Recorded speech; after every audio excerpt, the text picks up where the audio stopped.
If I say I was raised in a commune, people genuinely lean in and they go, oh, tell me more. Like, you know, we're so desperate for connection. Then people are curious. And if I say I was raised in a cult, people are like, ooh, you know, they sort of back off. But both of those things were true.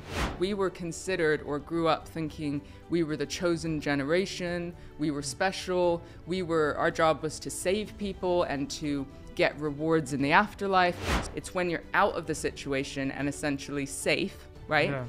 That your body then feels all the things. And suddenly they're like, what is truth? And who's lied to me my whole life? And I don't have an education and I now I've got a kid and I'm lonely and isolated. Like, what the hell do I do with my life? That's when my own depression, addiction, like all the things kind of spiraled out.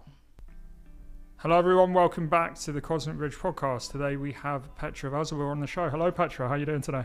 Very good, thanks for having me. Yeah, no, I think it's going to be a really great show. First thing that I'd encourage you to do is go on YouTube and look at Petra's TED Talk, which is amazing. You also run a podcast, which is called Disrupting Wellbeing. Disrupting Wellbeing, right? Yeah, thank you. And you work with companies that are trying to foster a better mental health work culture, right? Absolutely.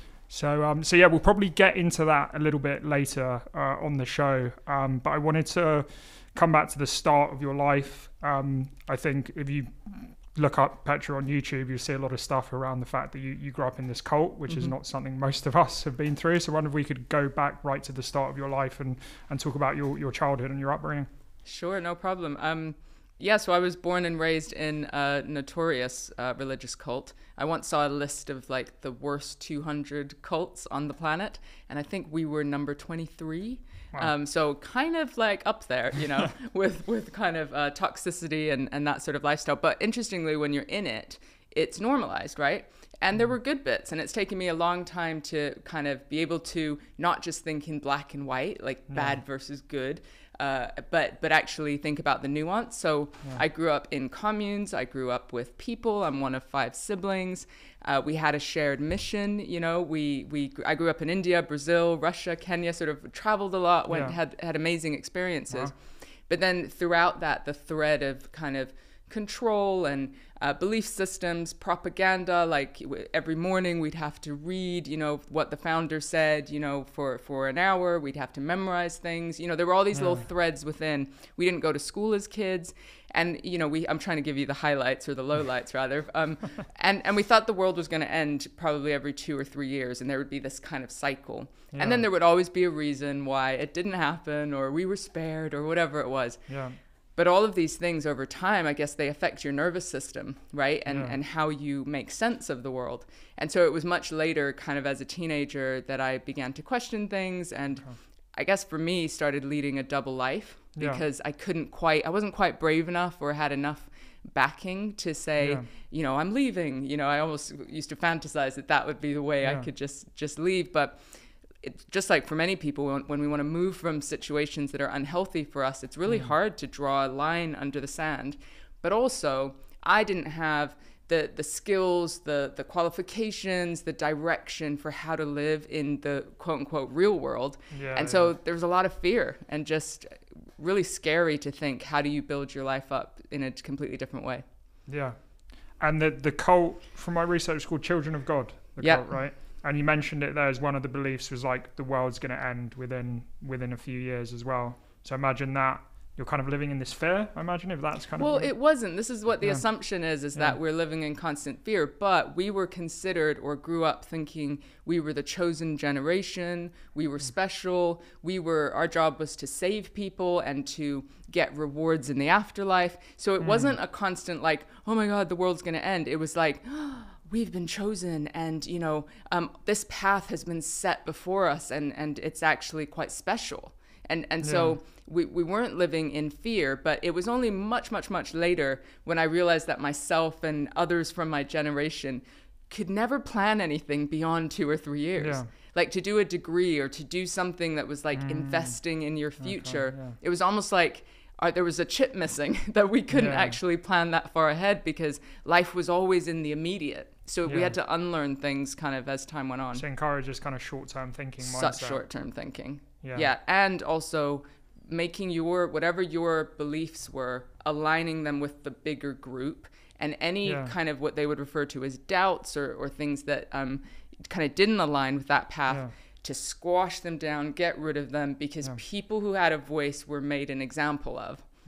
In different ways, punishment, different things. And so that was the fear bit, that if you don't believe the way everyone does, how are you going to survive? Not only would you be kind of separated from your group, which is how we survived, but God would punish you. And there would be anything bad that happened in your life after kind of was your fault. And you would be punished for it. So that it was psychological more than physical sometimes. She mentioned the thing around they thought the world was going to end, or they taught you that the world was going to end in 3 years. What were some of the other like overarching beliefs of the cult? So they believed in free love. They believed that, so starting out in those hippie days is how many cults kind of started out. They believed that, we were one family. So kids, were a blessing, but they belonged to everybody. So that sounds great. Like honestly, these days, if I say I was raised in a commune, people genuinely lean in and they go, oh, tell me more. Like, we're so desperate for connection. Then people are curious. And if I say I was raised in a cult, people are like, ooh, they sort of back off. But both of those things were true. Both of those things were true. So there is this great thing about being in a community, but also over time, lots of single parents, lots of kids from different fathers, lots of maybe confusion later on about, well, who is my guide, or who is my safe person? Who is the person I go to that's, in psychological terms, my secure base, so that I can feel a sense of self, go out into the world, come back for that security. And then for many kids, as they became teenagers and maybe decided other paths, many kids got kind of disowned by parents or had to go fend for themselves without having an education or backup. So this is where kind of the messy ripple effect started. So I guess one of the worst bits is that kind of breakdown of the family, right? And there's no real structure within lots of people who are in the cult, essentially.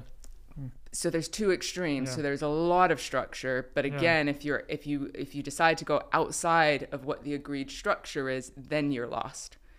So it's like, and it's funny because I see this in the workplace, right? If you follow the rules and do just the things, right, then you're great. You're a cog in the well-oiled machine, and you're part of the greater mission. As soon as you start to question things and your cog goes out of whack and kind of says something else, oh, are you still part of the family? Now you're the enemy. Now we need to discipline you or kick you out or be secretive or anyway, you've seen some of that. Yes, this is very interesting because I was reading John Stuart Mill, who was like one of the founders of like liberalism back in this is when I used to study politics, and I always thought his message made the most sense to me. And I won't go down into political rabbit holes now, but I actually feel like liberalism nowadays is not actually liberal. There's no like free speech and any of these things, right? Anyway, before we get into that, he calls it the tyranny of the majority, which is what you're talking about. And there's so many instances of this, even outside cults, things like Nazi Germany, or we were talking about cancel culture and mob culture online, where this tyranny of the majority is happening. So like, I guess how was that playing out, one, in the cult, but two, as you said, you actually seen this in businesses as well, and I see this all the time with the people that we work with. I mean, it's so prevalent these days because not only is it in the microcosm of a workplace, right? It's in social media, it's in the world. It might have even started in people's family units, right? Where there are cultures where you play by the rules, you're rewarded. You don't play by the rules, you're the black sheep, you're kicked out, these sorts of things. But in companies, you'll know this from small businesses and startups, right? Everyone knows that initial stage where you've got the cool founder who's got a clear mission, and you're like, sure, pay me nothing, I'll do anything for you, right? And you'll work tirelessly for this dream and this vision. We're going to change the world, that kind of vibe, right? And you feel like you're in it together, and you're doing the late nights and having the beer and pizza, whatever it is, right? And over time, as you grow, there's more maybe financial security, there's more complexity. We now get this layer of middle management, right? And the founder CEO is a little bit more distant. Their message is, seen through a generic email or through the internet, whatever it might be. And now we've got processes, systems, all the things that we know you need to build a business, but it's also where the triggers can be for kind of greed, power, the miscommunication or misinformation that then trickles down. And now we get these pockets of dissent, right? Oh, what did this person mean? You know, and so this is where the complexity arises. But they may still say, well, I believed in that mission that happened at the beginning. Yeah. So I am going to sacrifice my health, my family, like all of these things in order, because I still believe in that mission at their own expense. And when they're burnt out or when something's going wrong, it's their fault. They didn't do something right and they're now ostracized from the group. Yeah. Does that cycle make sense? Yeah, 100%. Okay, so, because I imagine there's people, probably not your extreme who are in a cult, right? But for the second example, there's probably people listening to this that maybe are in that situation in a company, right? And well, I know for a fact, actually, people that do listen to this are in this situation, and they've sacrificed themselves, as you said, they've basically given themselves up to the company, and they've stressed, they're not enjoying their life, it's having a negative effect on everything else in their life. Obviously, you somehow made a decision, or you were able to like get out of this cult. So can you run us through that process? If you were getting brainwashed so much, how did you end up, leaving the cult? What was that process like? So again, I wasn't brave enough or knowledgeable enough to just take a stand, which for many of your listeners, like you said, your confidence is eroded, your health is eroded. Like maybe you don't have the confidence to do some of those things. And so sometimes life makes the first decision for you. And that could be a physical health issue.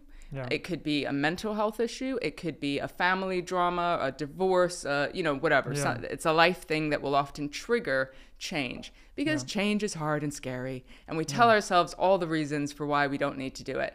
Yeah. It's nobody's fault. Like I need my paycheck, like all the things, right? And so for me, life had to happen as well. I was leading a double life for quite a while. Yeah. I was dating someone outside of the cult, which was illegal. So it was secret. Yeah. Is that illegal? Sorry, were there like laws in the cult? Oh, yes. Oh, wow. Oh, yes. Well, would they call them? There was a charter, actually. So once the founder died, there was like a charter of rules and regulations. Yes. Yeah. So again, the bigger it got, the more processes and systems had to be put in place. Yeah. And so for me, I actually fell pregnant with my son, who's now 20. And that sort of made me reflect and think, holy shit, do I continue to go down this path? Or my now ex-husband, but my son's father, said, move to London, let's figure this out. So respect to him for that, right? And so I did. So it kind of gave me the out in a way. Yeah. But what people maybe realize or don't realize is that you don't often feel all the trauma when you're in the situation. Yeah. When you're in the situation, you just need to survive.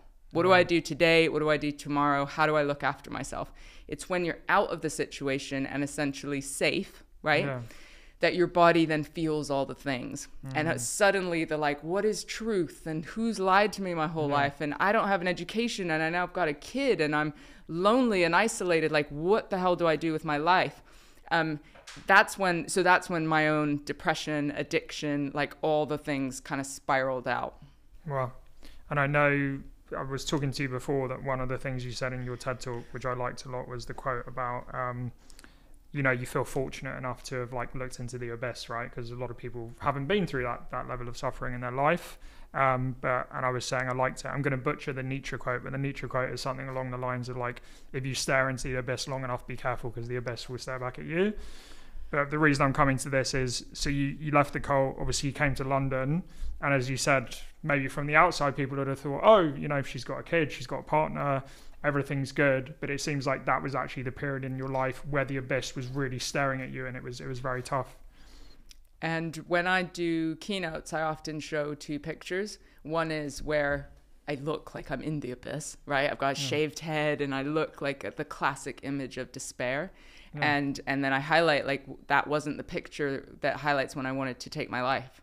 And I flip the picture, and it's when I, just younger, but hair and makeup, I look fabulous. And I've got my young daughter, so I had a second child. I'm kind of holding her, and I've got a big smile on my face. And that was the darkest time in my life, where behind the scenes, behind the mask, that's when everything was going to shit. But it was easy in a way because I had the middle class kind of outside going on, right? Yeah. The car, the house, you've got two healthy kids, and ha ha ha, and I just transitioned my double life from the cult to kind of partying and being with my ex to middle class life, complete carnage and debauchery. Yeah. So is that, I know one of the other things I've heard you talking about, which I like, is like don't settle for mediocrity. But do you feel like that was kind of what was happening in that period of your life? It was kind of just a normal, like, classic life, but there wasn't much going on really. Yeah, and so the thing about the abyss is like it's really touch and go sometimes, right? When you're on the edge there, right? Yeah. And I know there's so many times where it could have swallowed me up or taken me. And yeah, I think there's a real danger in the good place versus the great place. And I think people who haven't been in the extreme abyss, even, you know, they're in that good place where it's like, I'm safe, or I have a comfort zone. Maybe I've got 2 incomes, or maybe I've got XYZ that society tells me will make me happy, right? Or my relationship's okay. He doesn't hit me, yay, you know, like things like that, right? And so for me, I needed that time to give me some stability, to help me get sober, to kind of learn a few basic things. And then once I got through that stage, I was like, and for what? Like, of course it was to be a better parent and to help break generational trauma cycles, but also for what? Like why would all of that happen if I wasn't going to also take risks to live a great life? Right. And that's where I think there's this blessing in the abyss, because it's the people who've been that close. Then when you make a decision to start a business or to leave a relationship, things that are scary to people, you're like, dude, what's the worst that could happen? I've been over here. And if it's not that, like, hey, I can get another job whenever I want, or you know, I can adapt and survive. So you become more risk averse essentially because you've been closer to that abyss. Well, you're able to take greater risks. So when you came to London, right, after the cult, right, as you said, you were pregnant, you had a partner, and then that was those initial years is where you had problems like alcoholism and depression. Is that right? Can you talk us more through, like, during that period, kind of how you were feeling? Yeah, so just hopeless, trapped, stuck. Remember, I was raised thinking I was special. And that we were some like elite small microcosm of you know, specialness that was going to do great things. And I always, unlike I think some of my siblings, I always really believed or had something in my soul that was like, there's a reason that I'm here. And it took a while to kind of separate out, like, ooh, was it their reason that I was here? Or is there still something left, like a fire or a spark or something? And so for me, I realize now that addiction is in my biological family, who I didn't grow up with that whole side, and there's a whole genetic component, which is interesting. Not to mention, I guess, the trauma stuff. Basically, feelings feel too much for somebody who has the gene, right? And so the easiest way is to just not feel those things for as long as you can. And of course, down the line, that gets worse and worse and worse, right? As far as the behaviors, I mean, I put my kids at risk. I put myself at risk many times, and just had to have several rock bottom moments. I mean, this went on for years. Like my son was 5, my daughter was 3 when I finally got sober, which you know, maybe feels like a short time, but those are the developmental early years of kids, right? So I had to move beyond the guilt of that, because when you get sober first, you're like, oh, I have to take responsibility. And I think we talked beforehand a bit about a victim mindset, right? So those addiction years were really where I was stuck in a victim mindset, and where I surrounded myself with people that would reinforce that what I was doing was okay. So if I could surround myself with people who I could go, oh, being a parent's so hard, or I grew up this way, or life's so hard, and they'd go, yeah, I mean, that sounds tough, man, right? You pitch it in a way that gets you sympathy, and then your brain can go, well, obviously, there's so much pain, I'm just going to keep drinking, and you kind of normalize it. Yeah, it's interesting, not just the victim mindset in itself, but the fact you were getting reinforced by your friends. And I think that also goes into, there's this like movement of positive psychology. And I feel like it's actually encouraging victim mindset, because instead of helping people talk through things, but finding a solution that's not, oh, I'm just a victim. And I feel, going back to some of the things we were talking about before around like polarization and mob culture and etc. It's always, oh, that other person is to blame, right? I have absolutely no accountability for this situation. I'm going to project my fears, insecurities, etc. onto someone else. But it's interesting, it wasn't just you were doing that. Like, It sounds like you had a circle of people like in your network that were doing Yeah, it but as well. I created them. I like put that circle of people in my network and gave them a version of truth that would enable them to reinforce my belief. Yeah. Right? So yes, we're attracted to other heavy drinkers. We're attracted to people who party. We're attracted to the types of people who have the behaviors that we can then normalize. But then we do something that is the way we talk about our problem allows people to see a version of it. And I see an issue today to sort of agree with you that people aren't challenging each other. So I talk about positive accountability in my team, in my workplace. Yes. And if someone's struggling, we're going to ask them, hey, what are you doing to invest in yourself today? How can we help? Yeah. Right? So it's like personal responsibility and collective.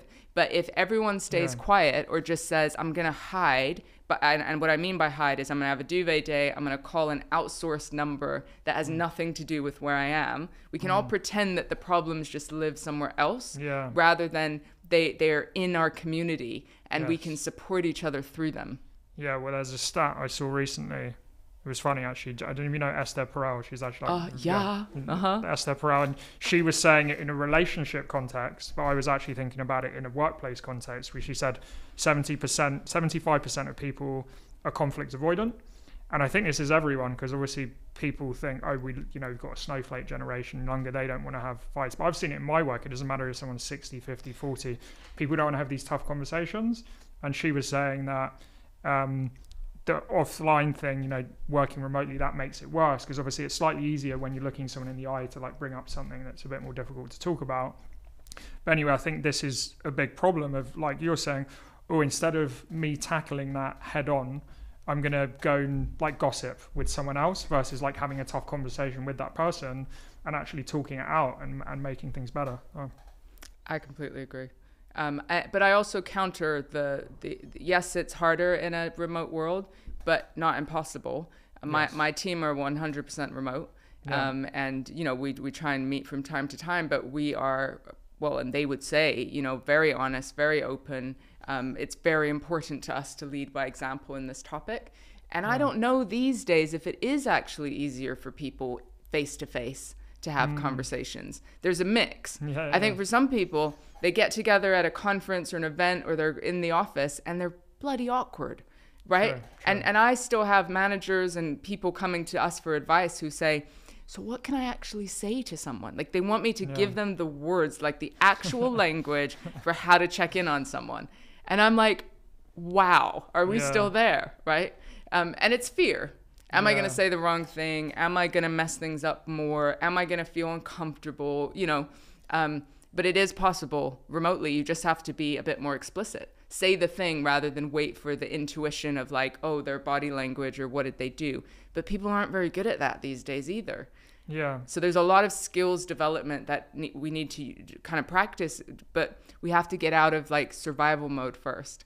That's what I'm seeing. People are like, in the fear zone, the world's gonna end, everything's tough, and I'm like, please, I've been training for this my whole life. Well, it's also, fear can be like a healthy level of fear. This has come up on the show. Like, fear is never something we can get rid of. You can't just be like, tomorrow, me, Petra, I'm never gonna fear again in your life. Fear is like a natural instinct, an emotion that we have, but it's like, how do we channel it in a certain way? Because when I was younger especially, I always considered myself more of an introvert. I would be scared of social situations or public speaking, whatever it is, but I would kind of just be like, okay, I'm scared, but I'm going to do the thing anyway. And I think there's not enough of that, of recognizing the fear but then just going through it and doing it anyway. I mean, I live my life that way. You feel the fear and do it anyway is a book title for a reason, right? It's a good one.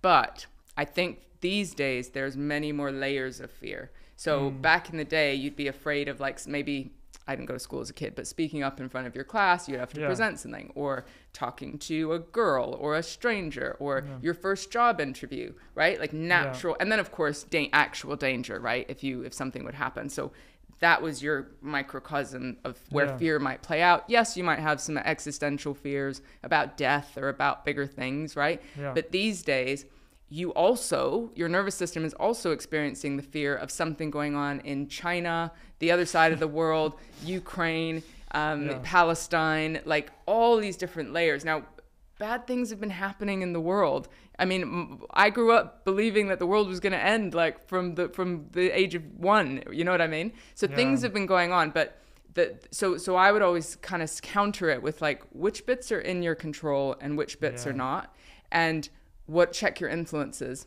Yeah. Like, what are you listening to and allowing to affect your brain and your nervous system? Yeah, 100%. We actually did a podcast about, there's a girl called Jodie Jackson, about how can you have a positive relationship with the news? Because again, often the news is controlling us, and we're filled with this fear, whereas actually we should be able to control that relationship ourselves. But I wanted to come back to your situation of, so you had the years of alcoholism, depression, as you said, kind of 6 years of what you said was the victim mindset. How did you change? How did you, become the person you are today? Slowly. People think it's like this overnight epiphany and then suddenly things are better. The first step was probably going to recovery groups, because for me, alcohol was a depressant and was the source of kind of staying stuck in that place. But I don't go to recovery groups anymore, and I've stayed sober. But in recovery groups, it was the first time I actually observed people being honest. Like raw, gritty honesty, with accountability, with a witness, with an audience, right? And I was quiet and I observed, and I was like, oh, people are just saying the stuff, even if it's messy and doesn't make sense. And I got my first practice of being honest too, where there was no judgment. I could just be tearful and messy and not perfect, right? So not drinking, learning how to be honest. And then I talk about this a bit. I actually gave myself a 1-year deadline to take my life, which I have to always caveat and say that's not advice, right? That's really not. But for some reason, it freed me up to experiment with all the things people said. So beyond the quitting drinking, it was like gratitude. What's the science behind gratitude? That seems crazy when you're in a victim mindset. Yeah. Crazy. You're like, F off. I don't have anything to be grateful for. That's ridiculous. Here's all the reasons I don't, right? Yeah. So things like writing down one thing I was grateful for, moving my body, listening. I used to listen to a 3-minute guided meditation just to bring my nervous system down. And, it's all things that I don't necessarily do all the time or still do all the time. But I would encourage people to like take that experimenter's mindset of like, in this phase of my life, what would radical honesty look like, and what are the things I need to do? I then educated myself slowly, so that meant I was building skills, and then I started volunteering. Like, if you give back, you get out of your head. Interesting. Addiction's a very self-absorbed illness, So once and then I realized, because I started working with young people across South London and young offenders, and that was where I started my career. And I was like, oh, people have worse stories than me. Everybody's got a story. I've got a crazy story, but it's not the worst one out there, So I started kind of fitting myself into society and going, oh, when you talk about your story, other people open up about theirs. And now we have this connection and honesty that's good for mental health. And, the change curve, slowly, you feel like nothing's changing. And then suddenly you're like, whoa, the momentum kind of shoots off in a much healthier direction. Yeah. It's interesting what you said around, doing volunteering, thinking about people outside of yourself was helpful, because I think there's studies around this of if you can get people who are depressed to think about someone else other than themselves, like within 2 minutes they don't feel that depression anymore. Because as you said, a lot of addiction, depression, etc. is a very self-absorbed thing, which goes back into like the victim mindset. It's isolating, it's self-pitying, it's like, I'm the only one. I'm a therapist. The amount of people who have told me I'm the only one who must feel this way. And I'm like, nope, there's a pattern. All humans have a pattern, Yeah. Something we were talking about before the show as well, of like, where's the line with the victim mindset? Because obviously sometimes we are actual victims. You were an actual victim in the cult, right? So how do you draw the line of knowing if you are a victim or if you've got victim mindset? Like, how do you distinguish? So I think the short version for me is like, if you stay stuck in the victim place. So yes, I was a victim of abuses of power and many different things. Lots of people will be victims of an event or of microaggressions or of, the impacts of the world that we live in. And immediately after an event, and even for several months after, you may be in shock, be experiencing some big emotions. Like, it's really important that we feel those things, we acknowledge them, we don't just squash them or numb them or avoid them. So that's where I'd be like, that's useful. Connect with the right people, take time on your own, whatever it might be. But hey, if it's going to pass those couple of weeks or months and now becomes a belief system or a reason for why you can't do things, the world is a bad place, everything's scary, you fill in the blanks, right? Like, you know, and it starts affecting your opportunities in life because you stay stuck. So there's two things. One is you may need some therapy or some professional like backup, cool, like access some support in order to not stay stuck there. And what I mean by stuck is our neural pathways, right? If we throw in some neuroscience, they start wiring in this place that's like, that bad thing happened, protect, protect, protect. So you literally need to learn some new skills quite quickly to reframe it into, I want to say a superpower. It won't feel like that at the beginning, but over time into like that growth mindset to move you into a different place, because staying stuck there generally only hurts you over time, right? And then your people, your close people, it can affect your relationships. And I think a lot of it comes to almost acknowledging what you're feeling, turning it into, I think it can be a superpower. As you said, it's not going to be straight away, or this really bad period of my life is a superpower. It's something you have to come to terms with. But then I think for me, there's this element of transcendence in a way. And obviously a big, topic of the show is spirituality. And I wanted to ask you around, it's interesting because you grew up in this, religious cult as such, right? So I imagine when you left and you first came to London, you probably had a difficult relationship with like religion and spirituality because you basically grew up in a very dogmatic like culture. So I guess what's the relationship you now have with, spirituality and religion based on like, everything you went through as a child? So I remain probably hesitant around organized religion, right? Which is kind of like it's moved past, the cool founder and now has lots of, processes and systems that keep you in a framework that is like, this is how you must believe. I'm hesitant around that. Life is hard. If people need religion or they need things to get through it, whatever, like I'm happy for them. But you're right. It's been a journey of like forget everything. Like I'm an agnostic. I don't want to believe in anything, to learning about myself, learning about, energy and just so many different pieces that allow us to be in flow. And so I'd probably hesitate to use the word spiritual if I'm honest, but I do have, I'll meditate or I'll think about the universe. I love Dr. Joe Dispenza and his work around kind of energy meditation. I mean, it's real science backed, but I've also felt it, when you're in nature, when you meditate, when you're in those big spaces, that there's something other than me and the little problems that we get stuck on. Not to mention all the studies around psychedelics and what that opens up when it comes to mental health, right? So I've struggled with PTSD. And so, MDMA, psilocybin, these different things. I mean, I've done DMT therapy. Once you do things like that, there's no way, in my experience, to not think there's something else going on. Bigger, because the feeling, if I've ever done any of those things, is one of simplicity, one of connection, and one where everything makes sense. And not that I could explain to you why it makes sense when I'm back, but it does. And so like holding that in mind is really useful for me to live a good life. So we've had this come up on the show a few times around like psychedelics. We've had the guy that actually helps me produce the podcast is like works in an ayahuasca retreat, believe it or not. But you mentioned there's something I'd not really heard of, DMT therapy. I know people that have taken DMT, but more they're just like tripping out or whatever. But it sounds like you did it in like a therapeutic environment. In this country actually, so Okay. But yeah, just in a room with a person, but not a like, it's not talking therapy, right? It's creating a safe space for you to, I guess, debrief your experience. It's maybe set an intention, and so DMT they say is like the advert for ayahuasca because it's very short-lived, but it is a hallucinogenic, so it takes you just kind of smoke a pipe and it takes you places. And when I did it, I was in a place of working really hard. So remember, I didn't go to school. So I was like studying, raising kids, working full time. My relationship was not one that was evolving.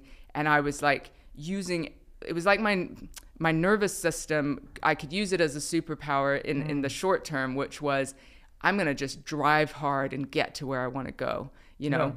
But the tools that get you to one place are not the tools that are going to get you to the next place, right? Yeah. And so it's like the things that you're doing just are starting to affect your body negatively, or your mind, or different things. And so did some DMT, set some intentions, and I just cried and cried and cried in this space, you know? And it was because I realized in that 1 minute, or 6 minutes, however long it was, how I was holding on so tight to make things better out of fear of kind of the abyss, I guess, right? Yeah. And there's a great book called Letting Go. I've read that, David Hawkins, yeah. I mean, I read it much later than this experience, but it sort of captures it, which is like, and that's maybe what explains my spirituality a little bit, is just go in the flow. Like when you're aligned with what brings you joy, your zone of genius, and your personal message in the world, I mean, things just flow. I don't know how better to explain it.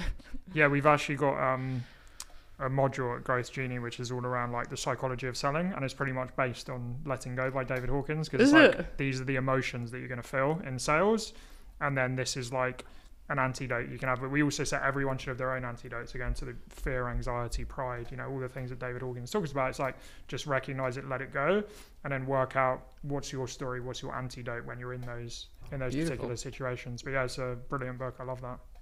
So good. And you mentioned Joe Dispenza as well. So for people that don't know much about Joe Dispenza, it's kind of, I've read a lot of his stuff as well. It's kind of similar to David Hawkins, almost like letting go of your thoughts, and your thoughts are not you, in a sense. So I love his book, Breaking the Habit of Being Yourself. Okay. Great title as well. I mean, he just has a lot. He's a neuroscientist, right? And so there's just so much fascinating science just about focus, energy. I mean, manifestation is kind of thrown around everywhere these days. It's just like, oh, I paint a picture and it comes true. But it's a lot more science backed, and there's real insight into if you not only think about what you want in the future, and I'm not going to quote him perfectly, but you actually feel the emotions that you want to feel in that space. So that's what his meditations are more focused on. So I'm already feeling in this present moment, you know, wealth, joy, happiness, you know, so even with the way you journal or the way you write is like as if it is, you know, and I kind of buy into that, and it's worked for me. Nice. And then I also heard in your TED talk, I can't remember the name of a client you had, and I related quite a lot to it actually. So I think it was someone that like wanted to be a writer, but she was in more of like a, you know, corporate type job. And I've been in a process myself, I would say, especially over the last year. I set up my business 4 years ago. It actually went better than I was expecting materially, and I felt like I was very creative at the start. I was creating all these different training modules and working with these clients, started hiring people in. But going back to your thing, I felt like we built a process, and I was like, oh, the process works, right? So let's just leave the process and go through the motions. And I lost that evolution and creativity. And that actually, you just think, oh, rinse and repeat, this is just going to get more and more money. And actually, by not being creative, it actually affected the business in a negative way. And then in the last year, I've been like, again, I need to embrace my creative side, because I actually think all entrepreneurs, it's the stereotype about entrepreneurs that, oh, they just want to get 100 million. It's actually not actually true. It's more like the accountants and the CFOs. They're like the money people, right? And the entrepreneur is more of like the guy with the guy or girl with the big ideas, right? So anyway, I related to the story a lot, because it sounds like your client went through this journey of, I need to tap into my creative side. But anyway, maybe you can run through this story where I think it was a woman who wanted to be a writer. Yeah, so I did the TEDx a little while ago. I'm not sure if I'll get the exact story right. But from memory, there's the dream of wanting to do something, right? Yeah. And then there's all the reasons for why we get busy or why we create things that are going to stop us, right? Yeah. And so in short, it's about having that vision for what that end result is, feeling it. If we use Dr. Joe Dispenza's kind of thinking around it, but then it is about taking action, right? We have to do the things that are going to move us in a particular direction. And so that is where goal setting is just like, sometimes. I mean, I set goals for myself, but they're not what people think they are. They're more about like, at the end of this year, or my birthday's in the middle of the year. So I've got these kind of 2 marker points, right? I want to feel certain things, or I want to be experiencing life in a certain way. So I might have loose, like, great, I want this much revenue for my business, but I'm less of a numbers person, because just like you, I don't care if I have, quadruple the money in my bank account. If every day is a struggle and every day is like, I've got to talk to this person or do this thing. What is the point, right? So I've been through that as well, where my business was going in a particular direction. It was growing. There was more people, but I was in more meetings. I was doing things that were separate from the front line. I was not in my zone of genius. It didn't feel fun anymore. And the business suffered. And so I had to, we kind of cut the team in half in the end. So just kind of reduced it right back to the core size. Everyone in it is kind of aligned with their zone of genius. Awesome. And things sort of changed from there. Nice. And then the other last bit in the TED Talk I wanted to talk about, I always like to give some like actionable takeaways on my podcast that the audience can have. So there was 3 action items you gave people in the TED Talk. 1, can you run us through those? And 2, are there any additional ones since I always forget one. I always forget one, because you should have made me watch my own. I don't like watching myself back. So I know one was dream big. So it's the dreaming piece. Well, maybe let's break each of them down. So we start with the dream big. So like for someone here, someone who's listening who maybe is not dreaming big at the moment, but they do have aspirations they want to do, like what can they do right now? So first of all, find out if your dreams are connected to what you really want or what you think you should want. Because I think that's a big barrier for people. And that's why I use the word dream rather than set goals, right? The dream is like, what lights me up? What makes me feel alive? What's the thing that scares me a little bit? But if only I could do that thing, those sorts of things. And of course, it's moving into actually doing them. But dreaming is like, I describe it in my book as that excited, sick feeling. Where you're like, imagine if it could happen, but you're a bit like, what would I have to do to make it happen? That kind of feeling is great. And you might do it in different ways. You might creatively talk to someone. You might go sit on a mountain and the nature will help inspire you. You might, mind map it. It doesn't matter, but take away the because the fear is, shit, I'm gonna have to actually do this. So I'm gonna jot down some really light dreams because this is scary. But dream big, and then you can navigate the rest over time. Excited sick. I like that juxtaposition. Excited sick. Yeah, that's cool. Yeah, I've definitely, we've probably all felt that before. I've never heard that term. I think another one was experiment as well. Yeah. Again, how can people experiment who are listening? So I think I touched on it with my story, and I think throughout growing a business and the different phases of my life, it's applied again. And that's taking away the pressure, I guess, to be like, if this doesn't work, I'm over, I'm finished. This is the fear as well that kind of affects how we do things. So even in my business now, we've got, the training stuff that people keep coming back to us for, but we always keep kind of 20% of our business as a place to experiment. Let's try this new thing or this new way of doing something, or listen to our people in a different way.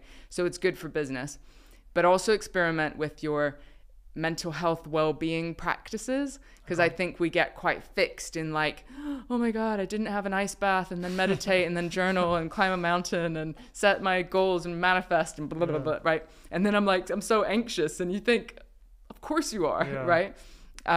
So apply experimenting to any area of your life where you're feeling stuck, and see just what shows up without the pressure of the end result. It's funny what you were talking about, the ice baths and the exercise and the meditation and all this stuff is that stuff is there supposedly to help you be less anxious, but then sometimes it makes people more anxious. It's the well-being influencer that's popping up everywhere, where that's their full-time job. And I think we're losing the ability to listen to our own body, even in a world of Fitbits and information and your heart rate's this and you had a bad sleep or a good sleep. But psychologically, if you are told that you had a bad sleep, do you have a tough day because of the bad sleep, or because you're now thinking about it and saying, I must be tired? 100%. Yeah, I went through a period a couple months ago where I wasn't sleeping that well, and I told my dad. My dad's like 82, so he's, you know, old wise guy, and he was like, the more you worry about sleeping, the less you're going to sleep. So it's like, if you just go in, if I sleep tonight, great. If I don't, you know, who cares? I'll just be a bit tired tomorrow. And actually I started sleeping better. Whereas if you're like going in at 10, 11 o'clock, and you're like, I need to sleep really well tonight, it's just going to make you more anxious. So yeah, 100% on that one. And then I think the third one was about something about bravery. Bravery, yeah. Thank you. I talk about this all the time, and bravery is a skill that you can develop. Okay. And so I say practice bravery. So that means doing brave things that might not seem brave, right? We think like climbing a mountain or maybe speaking on stage is like, those are brave things. But depending on where you're at, for me, a brave thing was showing up at a recovery meeting, right? Yeah. Or a brave thing was talking to one person, or being honest, or being honest with my kids that I'd not been a great parent, you know, or talking to my siblings again, you know, whatever it is, like whatever your brave thing is, it stacks over time, and it's a skill that you have to keep. Just like you go to the gym, you lift some weights, right? If you haven't been for a while, you got to go down a couple kilos or whatever. Yeah. In the same way, that's how bravery works. And so if we kind of understand that, we realize it's part and parcel of experiment, right? Because I loved Tim Ferriss in one of his early books. I don't know if it was The 4-Hour Work Week or one of those books. Let's debate that another time. But he talked about an experiment which was going to like a busy dance floor, like everyone's right, and laying flat on the floor in the middle of everyone. And it was just like a way of like inoculating himself, right, for future things where the stakes were higher. Yeah. The stakes were low because he didn't know anybody or whatever. But the same thing would happen. You'd get a shame response. Oh my God, everybody's looking at me. I'm an idiot. Blah, blah, blah. Oh, really? Yeah, we get the fear of rejection. We get the primal thing. And then if you stay there long enough, you realize that everybody goes about their day. Nobody really gives a shit. And you're actually fine. And so you almost teach your body that survival impulse, instinct, is useful sometimes, but not useful other times. And it's just going to be a natural cycle that you go through. So notice that in the different things that you do, especially these days when we talked about connection, having real conversations, putting yourself out there. That's practicing bravery. Asking someone, talking about yourself. That's funny, because I was literally just going to say that would be my thinking of, because I struggled when I first started managing people, even when I didn't have a business. Now I have a business. I definitely went through a journey of being too much of a people pleaser. And then I was actually realizing it was negatively affecting not just me, but it was affecting staff, because they're not doing the right thing because I'm scared to like challenge them, right? And then actually, as you said, normally you have these conversations and they take the feedback well and they improve, right? And it's a very small thing, but it can have a really big impact on whoever you have the conversation with, and yourself, obviously, because you're bottling all these things up. So that was something I thought about as well. Makes sense to me. So those were the three. When was it you did the TED Talk? How long ago? 2019. 2019. Okay. So are there any? If you were to do another TED Talk now, is there like number 4 and 5 that you were talking about? Well. So I'm writing a book on digital well-being. So I think there'd probably be something around. Boundaries is not a very sexy word, but it's like, how do we take radical responsibility for our mental health and for our lifestyle? So there'd probably be something there. And then the next one, as I think on the spot, is something like continue to evolve your life, right? Like I've recently gone through a breakup. And it was small, like a smaller version, but the same thing as the big breakup before with my ex-husband, which was it's the mediocrity. It's like living the good life, but at the expense of the great life. Okay. And kind of getting sucked into somebody else's narrative about how you live your life. And so sometimes we need to keep making brave decisions and not think that we've arrived. And like magic happens after that. And that's a terrible catchphrase for your next step. But it's a paragraph. So the boundaries thing, because again, this is almost some of these words that are like very modern. That people have issue with. But let's just say boundaries, right? Yes. What's an example of a boundary?